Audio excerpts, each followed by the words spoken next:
નમસ્કાર વિદ્યાર્થી બહેનો, ધોરણ 12 આર્ટ્સની અંદર આપણે જે પહેલો પાઠ ભણતા હતા માનવ ભૂગોળ, એક વિષય તરીકે, એક પરિચય તરીકે માનવ ભૂગોળની આપણે વાત કરી કે ભાઈ ભૂગોળ જે છે એ માનવીને જીવનમાં કેટલે અંશે ઉપયોગી છે, કેવા કેવા ક્ષેત્રોમાં ભૂગોળનું અધ્યયન, ભૂગોળનો અભ્યાસ થયો અને માનવીને કેટલે અંશે એ અભ્યાસ જીવનમાં એક કારગત નીવડ્યો, એને આપણે આગળના લેક્ચરમાં વાત કરી. ભૂગોળનું જે મહત્ત્વ છે, બરાબર, માનવ ભૂગોળ એટલે શું એની વ્યાખ્યા પણ આપણે આગળ મેં તમને કીધી કે ભાઈ માનવ સમાજ અને જે પ્રાકૃતિક તત્વો જે છે એ વચ્ચેનો સેતુ જે છે એને માનવ ભૂગોળ કહેવાય. બરાબર, તો આમ 2-3 વ્યાખ્યા આપણે આગળના લેક્ચરમાં જોઈ. હવે આજે આપણે પેજ નંબર 2 ઉપર જે બીજો મુદ્દો ભણવાનો છે કે માનવ ભૂગોળનું વિષય વસ્તુ. ચાલો આપણે માનવ ભૂગોળ ભણીએ તો ખરા, પણ માનવ ભૂગોળની અંદર વિષય શું આવે, વિષય વસ્તુ શું આવે છે? માનવ ભૂગોળની અંદર આપણે શેનો અભ્યાસ કરવાનો છે? માનવ ભૂગોળમાં આપણે શેની વાત કરવાની છે? તો આપણે ખ્યાલ છે કે એક બાજુ આપણે માણસને લઈએ, બરાબર, અને એક બાજુ આપણે ભૂગોળને લઈએ. માણસ અને ભૂગોળ વચ્ચે એવો તંતુ સંધાયેલો છે, એવો સંબંધ જોડાયેલો છે કે માનવને ભૂગોળ અતિશય ઉપયોગી સાબિત થયું છે. આપણે ખ્યાલ છે કે આજુબાજુની જે પ્રકૃતિ જે છે એ માણસને ઘણી બધી ઉપયોગી છે. આજુબાજુનું જે વાતાવરણ જે છે, બરાબર, ત્રણેય આવરણો, જલાવરણ, જીવાવરણ અને વાતાવરણ અને મૃદાવરણ, આ જે 3-4 આવરણો છે એ પણ માણસને ખૂબ ઉપયોગી છે જીવન જીવવા માટે. આપણે ઓક્સિજન જોઈએ તો ઓક્સિજન આપણે વાતાવરણમાંથી મળે છે. આ માણસ અને ભૂગોળ વચ્ચે અવિરતપણે એક તંતુ જે જોડાયેલો છે, બરાબર, એ તંતુને વધારે ગાઢ બનાવવા માટે આપણે હવે અભ્યાસ કરવાનો છે. આપણે ખ્યાલ છે કે ભાઈ માનવ ભૂગોળ જે છે એ અભ્યાસનું જે એક મુખ્ય કેન્દ્ર જે છે એ છે આપણું પર્યાવરણ. આપણે ખ્યાલ છે કે માણસ અને પર્યાવરણ વચ્ચે એવો તંતુ સંધાયેલો છે કે માણસને જીવન જરૂરી વસ્તુ પૂરી પાડે છે. માણસને જીવન જીવવા માટે જે જરૂરી ખોરાક, પોશાક જે જોઈએ એ પણ પૂરું પાડે છે. બરાબર, ત્યાર પછી માણસની વાત કરીએ, સ્વાસ્થ્ય, બરાબર, આર્થિક દૃષ્ટિએ, પછી કોઈ કમાણી દૃષ્ટિએ, આમ બધી રીતે જે ભૂગોળ જે છે એ માણસને અતિશય ઉપયોગી છે. જેથી કરીને ખાસ અને આપણે ખ્યાલ છે કે માણસ હોય તો અલગ અલગ ધર્મ, અલગ અલગ સમાજ, અલગ અલગ સંસ્કૃતિઓ ઉત્પન્ન થઈ, તો આ બધી સંસ્કૃતિઓ જે છે એ આ ભૂગોળ બતાવે છે. તો આમ જે માનવ સમાજનું, બરાબર, અસ્તિત્વ આવ્યું અને માનવ સમાજના અસ્તિત્વ પછી જે અલગ અલગ ધર્મ, અલગ અલગ સંસ્કૃતિ, અલગ અલગ સાંસ્કૃતિક પર્વો, આ બધી વાત એ આપણે માનવ ભૂગોળની અંદર આવે છે. બરાબર, આપણે જે મુદ્દો ભણવાનો છે એ માનવ ભૂગોળનો વિષય વસ્તુ.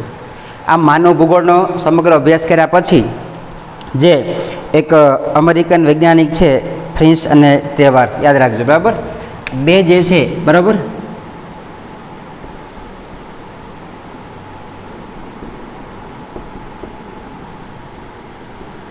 આ બે ખગોળશાસ્ત્રી છે, એકદમ ભૂગોળવિદો છે. એણે આજુબાજુનું ભૂગોળ જે છે એનો પૂરેપૂરો અભ્યાસ કર્યો છે અને માનવ અને ભૂગોળ વચ્ચે કેવો સંબંધ બંધાયેલો છે, બરાબર, એની તારવણી કરી છે. ત્યાર પછી એને 2 પ્રકાર પાડવામાં આવ્યા, બરાબર, માનવ ભૂગોળના. એક આવશે પ્રાકૃતિક પર્યાવરણ, યાદ રાખજો, બરાબર, અને બીજું આવશે સાંસ્કૃતિક પર્યાવરણ. આ ક્યારે ખબર પડે તો કે જ્યારે આ 2 ભૂગોળવિદોએ, આ 2 ખગોળશાસ્ત્રીઓએ માનવ ભૂગોળનો સમગ્ર અભ્યાસ કર્યો છે, બરાબર, માણસ અને ભૂગોળ વચ્ચે કેવો સંબંધ છે એની વાત કરી છે, માણસને ભૂગોળ શું આપે છે, બરાબર, કેવો સમાજ બનાવે એની બધી તપાસ કરી છે.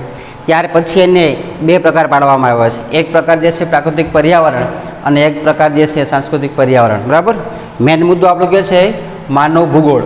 હવે આપણે કોઈ પૂછે કે ભાઈ માનવ ભૂગોળમાં આવે શું, તો કે બસ માનવ ભૂગોળમાં બીજું કંઈ આવતું નથી, પરંતુ જે માણસો દ્વારા જે સમાજ અસ્તિત્વમાં આવ્યો છે, તો એ સમાજમાં ધર્મ હોય, એ સમાજમાં સંસ્કૃતિ હોય, અલગ અલગ પર્વો હોય, બરાબર, તો આમ ધાર્મિક, સામાજિક, સાંસ્કૃતિક માહિતી આપણે માનવ ભૂગોળમાં મળે છે. ત્યાર પછી આપણે વાત કરીએ તો માણસ જે છે એ પર્યાવરણ સાથે જોડાયેલો છે, તો ત્યાંનું ભૂપૃષ્ઠ, ત્યાંની જમીન, ત્યાંનું પાણી, બરાબર, ત્યાંની ખેતી, ત્યાર પછી વનસ્પતિ, આમ બધાનો અભ્યાસ જે છે એ માણસ કરતો હોય અને માણસને જે રીતે જરૂર પડે એ રીતે એમાંથી એ અપનાવતો હોય છે. તો આમ માનવ ભૂગોળની અંદર ખાસ બે મુદ્દા ભણવાના છે. ક્યાં ક્યાં? એક આવશે પ્રાકૃતિક પર્યાવરણ અને બીજો આવશે સાંસ્કૃતિક પર્યાવરણ. હવે આપણે જોઈએ કે ભાઈ પ્રાકૃતિક પર્યાવરણ એટલે શું? તો કે પ્રાકૃતિક એટલે પ્રકૃતિ. પ્રકૃતિ એટલે નદી, જમીન, પાણી, વનસ્પતિ, પર્વતો, આ બધું કેમાં આવે? પ્રકૃતિમાં આવે છે. તો આ જે છે એ બધું કુદરતી દેન છે, કોઈ માણસ બનાવતો નથી, યાદ રાખજો. કોઈ વનસ્પતિ છે, કોઈ જળ પાણી જે છે, પછી પર્વત છે, જમીન છે, આ બધી કુદરતી દેન છે, બરાબર. પણ આ બધું માણસને કેટલે અંશે ઉપયોગી આવે, ત્યાંની જમીન કેવી છે, ત્યાંની વનસ્પતિ કેવી છે, એનો અભ્યાસ પણ માનવ ભૂગોળમાં કરવામાં આવે. અને જે તે વિસ્તારમાં જે માણસો રહેતા હોય, બરાબર, એ માણસોને જમીન કેટલે અંશે ઉપયોગી છે, ખેતી કરવા માટે ઉપયોગી છે, બરાબર. પછી પર્વતીય જમીન હોય તો પર્વતીય પેદાશને માટે માણસને ઉપયોગી છે. આમ પ્રાકૃતિક પર્યાવરણમાં આટલી બાબતનો અભ્યાસ કરે. કોનું? એક તો આવશે ભૂપૃષ્ઠ. ભૂપૃષ્ઠ એટલે જમીન, ત્યાંની જમીન કેવી છે તે, બરાબર. પછી જળ. જળ એટલે પાણી. પાણી કેવું છે, પાણીમાંથી લોકો કેવો ઉપયોગ કરે છે, ખેતી કરે છે, પશુપાલન કરે છે તે. પછી પ્રણાલી, જે તે રીત રિવાજ, ઋતુ બદલવી, બરાબર, જે તે આવરણો બદલવા. એ જમીન, ત્યાંની જમીન કેવી છે, પર્વતીય છે, સપાટ મેદાન છે કે ખેતીલાયક છે કે જંગલવાળી છે તે. અને વનસ્પતિ, તે વિસ્તારની વનસ્પતિ કેવી છે.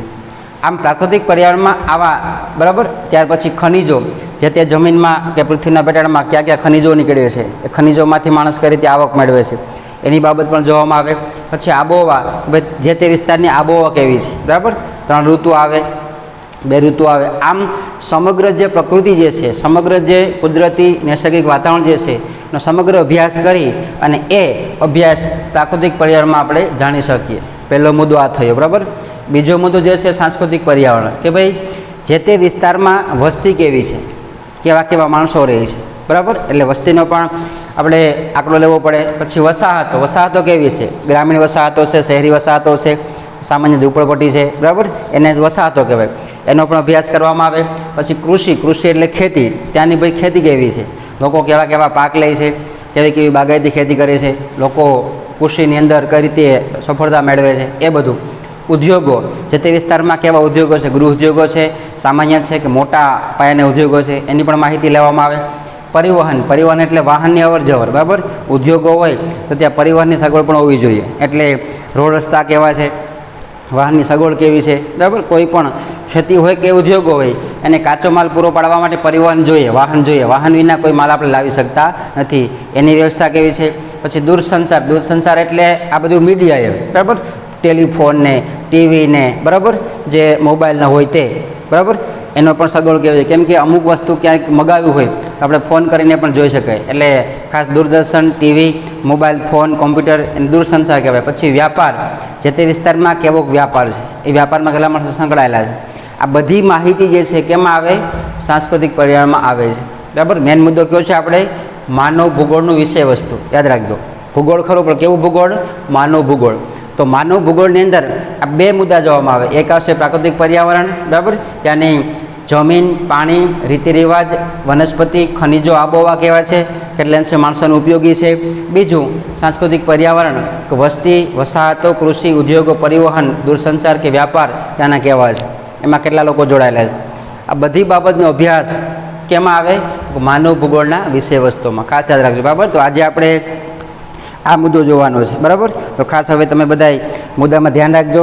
આપણે હવે એક એક જે લીટી જે છે એ વાંચતા જઈએ અને એને સરસ રીતે સમજતા જઈએ. પેજ નંબર 2 ઉપર માનવ ભૂગોળનું વિષય વસ્તુ, કે ભાઈ તકનીકી વિકાસની સાથે, તકનિક એટલે ટેકનોલોજી. આપણે ખ્યાલ છે પહેલાંના સમયમાં માણસો ઘરે બેસીને કોઈ સામાન્ય ખેતી કરી શકતો, અને કોઈ માહિતી નહોતી, બરાબર, કોઈ ટીવી નહોતી, કોઈ મોબાઈલ નહોતા, કોઈ જાણકારી નહોતી, કોઈ વૈજ્ઞાનિક પદ્ધતિની ખબર નહોતી. યાદ રાખજો. એટલે તકનીકી વિકાસની સાથે મનુષ્ય અને પર્યાવરણના સંબંધો બદલાઈ રહ્યા છે. આમ જે માણસ છે અને જે પર્યાવરણ છે, એમાંથી માણસને પર્યાવરણનો કેવો ઉપયોગ કરવો, કેવી જાણ કરવી, આવા સંબંધો હંમેશા બદલાતા રહે છે. પહેલાં જ આપણે ખ્યાલ નહોતો કે ભાઈ વૃક્ષો આપણે કામ લાગે છે, બરાબર, એટલે આપણે વૃક્ષોનું આડેધણ કટિંગ કરી નાખતા. હવે અત્યારે ખબર પડી કે ભાઈ વૃક્ષો આપણે ઓક્સિજન આપે છે, તો વૃક્ષોને આપણે સાચવવા જોઈએ. તો આમ માણસ અને પર્યાવરણ સાથેનો સંબંધ બદલાઈ ગયો છે, અતિશય ગાઢ બન્યો છે, બરાબર. માનવીનો પર્યાવરણ સાથેનો સંબંધ એ માનવ ભૂગોળના અભ્યાસનું કેન્દ્રબિંદુ છે અને આમ માણસ અને પર્યાવરણ આ બંને વચ્ચે જે સંબંધ છે એ જ એનો મેઇન મુદ્દો છે માનવ ભૂગોળનો વિષય વસ્તુ, માનવ ભૂગોળનો અભ્યાસ. કેમ કે જે માણસો છે એ માણસોને ભૂગોળ કેટલો અંશે ઉપયોગી છે, બરાબર, કેવો એને અસર કરે છે. વિભિન્ન પ્રદેશોના માનવીઓના રંગ, સ્વાસ્થ્ય, વસ્ત્ર, રહેઠાણ, ભાષા, ધર્મ, સામાજિક માળખું વગેરે અનેક બાબતોમાં વૈવિધ્ય છે. આપણે ખ્યાલ છે કે અલગ અલગ પ્રદેશો છે એમાં માણસોના રંગ પણ અલગ હોય છે, બરાબર. ભારતમાં જ આપણે વાત કરીએ તો ભારતની અંદર જે ઉત્તર ભારત છે ત્યાં ઠંડી બહુ પડે એટલે ત્યાંના જે લોકો જે છે એ ગોરા હોય, સ્માર્ટ હોય છે, કેમ કે એને સૂર્યપ્રકાશ બહુ મળતો નથી, જેથી કરીને એની ચામડી બળતી નથી, માટે કેવા હોય એ સ્માર્ટ ગોરા હોય. હવે આપણે દક્ષિણ ભારતની વાત કરીએ તો દક્ષિણ ભારતમાં લગભગ 8 મહિના ગરમી પડે છે, ધોમ તડકો પડે છે, તો ત્યાંના માણસો કેવા હોય, કાળા હોય છે, બરાબર. આમ અલગ અલગ પ્રદેશોમાં, અલગ અલગ કટિબદ્ધોમાં કે અલગ અલગ જે વિસ્તારમાં જે માણસો રહેતા હોય એ માણસોનું વર્ણ, ચહેરાનો કે શરીરનો વર્ણ, એનો રંગ, એની ભાષા, એનો ધર્મ બધું અલગ અલગ હોય છે. આપણે ખ્યાલ છે ભારત છે એ વિવિધતામાં એકતા ધરાવતો દેશ છે, છતાં પણ ભારતમાં ઘણી બધી અલગ અલગ પ્રજા વસે છે, પણ બધીના ધર્મ અલગ, બધીની ભાષા અલગ, બરાબર. સામાજિક માળખું વગેરે અનેક બાબતોમાં વૈવિધ્ય છે અને આમ દરેકનો સમાજ પણ અલગ અલગ છે. તો આમ આપણે જોઈએ તો અલગ અલગ પ્રદેશોમાં રંગ, સ્વાસ્થ્ય, વસ્ત્ર, રહેઠાણ, ભાષા, ધર્મ, સામાજિક માળખું વગેરેમાં ઘણી બધી વિવિધતા જોવા મળતી હોય છે. સાંસ્કૃતિક વિભિન્નતાઓનું ઉત્તમ ઉદાહરણ USA અને ભારત જેવા બિન સાંપ્રદાયિક દેશોમાં જોવા મળે છે. આપણે ખ્યાલ છે કે જે ખાસ આપણે જોઈએ તો જે USA અમેરિકા છે, બરાબર, USA અને જેને આપણે યુનાઇટેડ સ્ટેટ કહીએ એ અને ભારત જેવા બિન સાંપ્રદાયિક દેશ છે. બિન સાંપ્રદાયિક એટલે કેવા કે જે માણસોને જે ઈચ્છા તે ધર્મ પાળી શકે, કોઈ ધર્મ પ્રત્યે દબાણ કરવામાં આવતું નથી, એને શું કહેવાય, બિન સાંપ્રદાયિક, બરાબર. તો એ ભારત જેવા અને અમેરિકા જેવા દેશો છે એમાં, આ બિન સાંપ્રદાયિક દેશો છે એમાં આવું બધું વૈવિધ્ય બહુ જોવા મળે છે. માણસોને મન પડે ધર્મ પાડી શકે, માણસો મન પડે ભાષા બોલી શકે, બરાબર. કેમ કે બંધારણમાં આપણે નિયમ છે કે ભાઈ માણસોને કોઈ પોતાના ધર્મ પ્રત્યે કે ભાષા પ્રત્યે કોઈ આપણે દબાણ કરી શકીએ નહીં એમ. અમેરિકન ભૂગોળ વેતાઓ ફ્રિન્ચ અને ટેવાર્થ યાદ રાખજો, બરાબર. ખાસ આ બે છે, ફ્રિન્ચ અને ટેવાર્થે માનવ ભૂગોળના વિષય વસ્તુના 2 વિભાગ પાડ્યા છે અને પછી આપણે જે ખગોળવિદો જે છે, ભૂગોળશાસ્ત્રીઓ, એને આ બધું અભ્યાસ કર્યા પછી 2 વિભાગ પાડ્યા. એક આવશે પ્રાકૃતિક પર્યાવરણ અને બીજો આવશે સાંસ્કૃતિક પર્યાવરણ. ખાસ યાદ રાખજો, બરાબર. પ્રાકૃતિક પર્યાવરણમાં ભૂપૃષ્ઠ, ત્યાંની જમીન, જે તે વિસ્તારમાં જમીન કેવી છે, જળ, ત્યાંનું પાણી કેવું છે, ઉદ્યોગો માટે પાણી પૂરું પડશે કે નહીં, લોકોને પીવા માટે પાણી મળશે કે નહીં, પછી ત્યાંની પ્રણાલી, રીતિ રિવાજો, બરાબર. ચોમાસામાં જ પાણી વધારે હોય, ઉનાળામાં પાણી ઓછું હોય, અને શું કહેવાય, એક પ્રણાલી, રીતિ રિવાજ યાદ રાખજો પ્રકૃતિનો, બરાબર. કયા સમયમાં બધા વૃક્ષોના પર્ણો નવા આવે છે, કયા સમયમાં પર્ણો ખરી જાય છે, એ પ્રણાલી. જમીન, ત્યાંની જમીન કેવી છે, પર્વતીય જમીન છે, જંગલ વિસ્તાર છે કે સપાટ મેદાનો છે, કેમ કે સપાટ મેદાનો હોય તો માણસો સરસ રીતે અભ્યાસ કરી શકે, બરાબર. ખનિજો, ત્યાં પછી વનસ્પતિ કેવી છે, બરાબર. જંગલી વનસ્પતિઓ જે છે એ કાંટાળી વનસ્પતિ છે કે મોટા મોટા વૃક્ષો છે, બરાબર, તો એનો અભ્યાસ પણ કરવામાં આવે. પછી ખનિજો, ખનિજો એટલે જે તે વિસ્તારમાં કેવા ખનિજો નીકળે, અમુક જગ્યાએ કોલસો નીકળતો હોય,